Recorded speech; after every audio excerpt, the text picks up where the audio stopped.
مگر مجھے جو تھوڑا سا مایوسی ہو رہی ہے وہ اس لیے ہو رہی ہے کہ حالانکہ یہ اتنا بڑا فلڈ تھا اور اتنے لوگ افیکٹ ہوئے ہیں، 1/3 آف دا کنٹری ڈوب گیا ہے، معاف کریے مجھے ایسا نہیں لگا کہ اس قسم کا رسپانس دنیا سے آیا ہے۔ اگر آپ دیکھیں کیا ہے، یونائٹڈ اسٹیٹس $55 ملین، یہی مولانا فضل الرحمان صاحب تھے نا جو سفیر کی جو ملک بدری کا مطالبہ کرتے دکھائی دیتے تھے، فرانس سے سفارتی تعلقات ختم کرنے کا فتویٰ دے رہے تھے، اور موجودہ حکومت میں آپ کے وزیر اعظم شہباز شریف صاحب فرانسیسی صدر کے گلے سے لگے ہوئے ہیں، جھپکیاں ڈال رہے ہیں، والہانہ لپٹ رہے ہیں۔ اب یہ سب دیکھ کر آپ کے جو جذبات ہیں کہاں پر ہیں؟ مجروح نہیں؟ اس لیے کہ اس گورنمنٹ کو اس قسم کا چیلنج میں نے تو کبھی نہیں دیکھا ہے فیس کرتے ہوئے، تو یہ آسان نہیں ہے کہنا، اور یہ تو میرے خیال میں 100 سال میں ایسا اس قسم کا فلڈ نہیں آتا ہے۔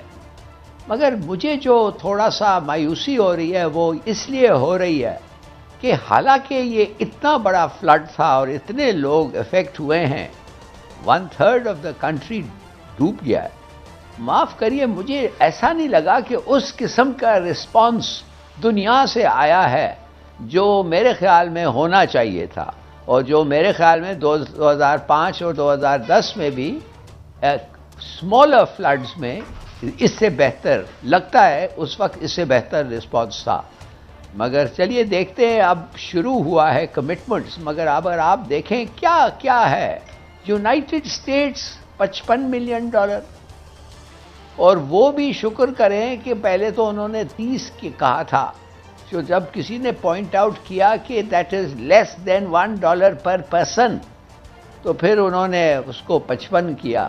صاحب کے دور حکومت میں جب گستاخانہ خاکوں کا معاملہ سامنے آیا تھا تو مولانا صاحب نے اپنی سیاست چمکائی۔ یہی مولانا فضل الرحمان صاحب تھے نا جو سفیر کی جو ملک بدری کا مطالبہ کرتے دکھائی دیتے تھے، فرانس سے سفارتی تعلقات ختم کرنے کا فتویٰ دے رہے تھے۔ مولانا صاحب کو میرے خیال سے بھول گیا ہوگا، یاد نہیں ہوگا، چلے ہم یاد کرواتے ہیں، ٹیم کلپ چلائیے گا۔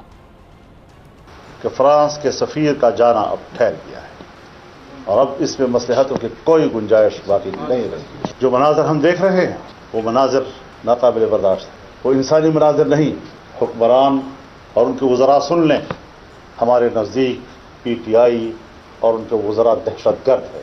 جو معاہدات ان کے ساتھ ہوئے ہیں، ان معاہدات کے فریق کون ہیں، ان معاہدات کی عبارت کیا ہے، ان معاہدات کے نکات کیا ہیں، ان معاہدات پر دستخط کرنے والے کون ہیں، یہ ساری تفصیل پارلیمنٹ میں لائی جائے، عوام کے سامنے لائی جائے۔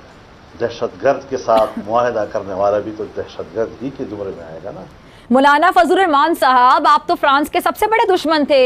عمران خان نے تو فرانسیسی صدر سے کوئی رابطہ نہیں کیا تھا، پھر بھی آپ نے عمران خان پر کفر کے فتوے جاری کیے۔ اب موجودہ حکومت میں آپ کے وزیر اعظم شہباز شریف صاحب فرانسیسی صدر کے گلے سے لگے ہوئے ہیں، جھپکیاں ڈال رہے ہیں، والہانہ لپٹ رہے ہیں۔ اب یہ سب دیکھ کر آپ کے جو جذبات ہیں کہاں پر ہیں؟ مجروح نہیں ہو رہے؟ آپ کی زبان سے مذمت کا کوئی ایک لفظ نہیں نکل رہا، آپ کا کوئی بیان نہیں آ رہا، آپ نے کوئی پریس کانفرنس نہیں بلائی؟ یہ اب فرانس اور فرانسیسی صدر ہر الزام سے کیا بری ذمہ ہو گئے مولانا صاحب؟ اب آپ حکومت میں ہیں تو سب اچھا ہو گیا؟ یا تحریک انصاف کے دور حکومت میں آپ کو صرف سیاست کرنی تھی، آپ کو صرف حکومت پہ تنقید کرنی تھی، آپ کو صرف اپنی سیاست چمکانا تھی؟ اب یہی سمجھ آ رہی ہے آپ کے رویے سے؟